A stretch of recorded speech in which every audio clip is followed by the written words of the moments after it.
ನೋಡ್ತಾ ಇದ್ದೀರಾ ಜನಸೇವಾ ಕನ್ನಡ ಟಿವಿ ನ್ಯೂಸ್. ಇಂದಿನ ಮುಖ್ಯಾಂಶಗಳಿಗೆ ಸ್ವಾಗತ. ಮಂಡ್ಯ ಗ್ರಾಮ ಪಂಚಾಯಿತಿ ಅಧ್ಯಕ್ಷರ ಅಕ್ರಮ ಮುಚ್ಚಿ ಹಾಕಲು ಮುನ್ನೂರ ಪ್ರತಿಭಟನೆ. ದೇವಾಲಯದ ಜಾಗ ಅರ್ಚಕನಿಗೆ ಅಕ್ರಮ ಖಾತೆ ವಜಕ್ಕೆ ಗ್ರಾಮಸ್ಥರ ಆಗ್ರಹ. ಕುಮಾರಸ್ವಾಮಿರವರು ಕೇಳಿದ್ದು ಕೃಷಿ ಖಾತೆ, ಸಿಕ್ಕಿದ್ದು ಉಕ್ಕು ಕೈಗಾರಿಕಾ ಖಾತೆ. ಕೇಂದ್ರ ಸಚಿವರಾದ ಎಚ್.ಡಿ. ಕುಮಾರಸ್ವಾಮಿರವರಿಗೆ ಶುಭ ಕೋರಿದ ಸುಮಲತಾ ಅಂಬರೀಶ್ ಅವರು. ಆಂಧ್ರ ಸಂಸದೆ ಪುರಂದೇಶ್ವರಿ ನೂತನ Lok Sabha speaker. BJP IT cell ಮುಖ್ಯಸ್ಥನಿಂದ ಲೈಂಗಿಕ ದೌರ್ಜನ್ಯ, ಅಮಿತ್ ಮಾಳವಿಯ ರಾಜೀನಾಮೆಗೆ ಆಗ್ರಹ. ಸ್ಕೌಟ್ಸ್ ಅಂಡ್ ಗೈಡ್ಸ್ ಘಟಕಗಳನ್ನು ಹೆಚ್ಚಿಸಿ ಡಾಕ್ಟರ್ ಕುಮಾರ್ ಅವರ ಹೇಳಿಕೆ. ಮಂಡ್ಯ ಕೇಂದ್ರೀಯ ವಿದ್ಯಾಲಯಕ್ಕೆ ಶಿಕ್ಷಕರ ನೇಮಕ ಡಾಕ್ಟರ್ ಕುಮಾರ್ ಅವರ ಹೇಳಿಕೆ. ಲೈಂಗಿಕ ದೌರ್ಜನ್ಯ ಪ್ರಕರಣ ಪರಪ್ಪನ ಅಗ್ರಹಾರಕ್ಕೆ ಸೇರಲಿರುವ ಪ್ರಜ್ವಲ್ ರೇವಣ್ಣ.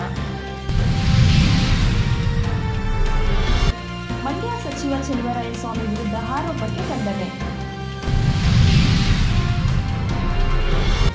ಮೈಸೂರು ಅನ್ನದಾಸೇಶ್ವರ ಮಠದ ಶಿವಾನಂದ ಸ್ವಾಮೀಜಿಯವರ ಬರ್ಬರ ಹತ್ಯೆ.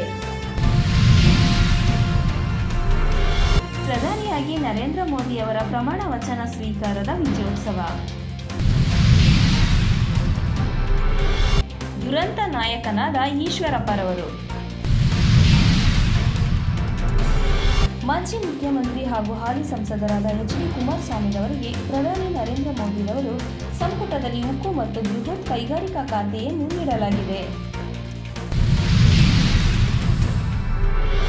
ಮಾಜಿ ಮುಖ್ಯಮಂತ್ರಿ ಹಾಲಿ ಸಂಸದರಾದ ಎಚ್.ಡಿ. ಕುಮಾರಸ್ವಾಮಿರವರನ್ನು ಭೇಟಿ ಮಾಡಿ ಅಭಿನಂದಿಸಿದ ಮಂಡ್ಯ ಕ್ಷೇತ್ರದ ಮಾಜಿ ಸಂಸದೆ ಸುಮಲತಾ ಅಂಬರೀಶ್ ಅವರು.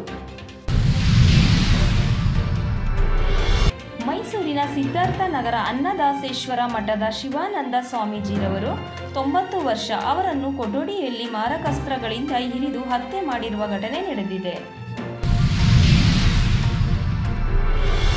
ಕೊಲೆ ಪ್ರಕರಣದಲ್ಲಿ ನಟ ದರ್ಶನ್ ಅವರ ಬಂಧನ. ಚಿತ್ರದುರ್ಗದ ರೇಣುಕಾಸ್ವಾಮಿ ಕೊಲೆ ಪ್ರಕರಣದಲ್ಲಿ ಸ್ಯಾಂಡಲ್ವುಡ್ ಸ್ಟಾರ್ ನಟ ದರ್ಶನ್ ಸೇರಿದಂತೆ 10 ಮಂದಿ ಬಂಧನ.